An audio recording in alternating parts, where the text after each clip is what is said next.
আপনি দেখবেন যারা হচ্ছে ইসলামিক কালচারাল সিমটমসকে অপছন্দ করে তারাও দেখবেন ওই ঈদে মিলাদুন নবীর সময় হেরা হতে হেলে দুলে গেয়ে গিয়ে সে প্রমাণ করার চেষ্টা করছে যে সে এই কালচারটা গ্রহণ করে। আবার দেখবেন যে কোনোদিন যে সবসময় চাঁদাবাজি করেই চলতো যে লোকটা, সে চাঁদাবাজির বিরুদ্ধে বলতে বাধ্য হচ্ছে, সে ভালো কালচারের পক্ষে বলতেছে। মূলত ডাকসুতে আমরা অংশগ্রহণ করব, শিক্ষার্থীরা যাতে পছন্দ করে সেই ফ্যাক্টরগুলো আমাদের মধ্যে অ্যাক্টিভ থাকবে, ফাংশন থাকবে। এটা জন্য আলাদা প্ল্যান আমাদের দরকার ছিল না, কারণ হচ্ছে শিবিরের রেগুলার যে অ্যাক্টিভিটিস এটা জারি রাখলেই আমাদের স্বাভাবিকভাবেই ইতিবাচক কম্পিটিশনটা হয়।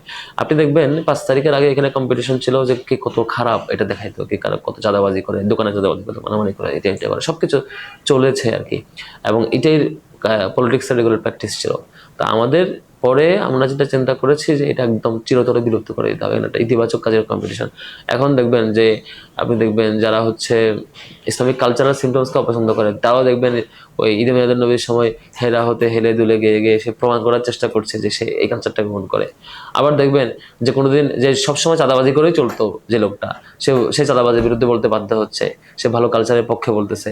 তো এই যে এই জায়গাগুলো, এটা একটা ভালো চেঞ্জ, ইতিবাচক চেঞ্জ। এখন পুরোটাই ইতিবাচক চেঞ্জে আসছে আলহামদুলিল্লাহ। এখন আমরা চেষ্টা করবো যে এটা একটা ভালো লেভেলে ডেভেলপ করে দিয়ে যাওয়া, যাতে করে অলওয়েজ এই ইতিবাচক প্র্যাকটিসটাই থাকে। তো আর আমাদের যেটা ছিল 1 বছর জুড়ে, এই এখন ভালো সময়, আমরা এই সময়টাতে আমরা ভালোভাবে কাজটা করবো আমাদের রেগুলার কাজ। এটা যেমন ডাকসু হবে না হবে, কবে হবে, হলেও কাজ বাড়াবো, এরকমটা হয় নাই কিন্তু আমাদের, বরং আমরা প্রতি মাসে যে রেগুলার কাজ সেটা আমরা জারি রাখছি, সেটা স্টিল ছাত্র শিবির করে যাচ্ছে।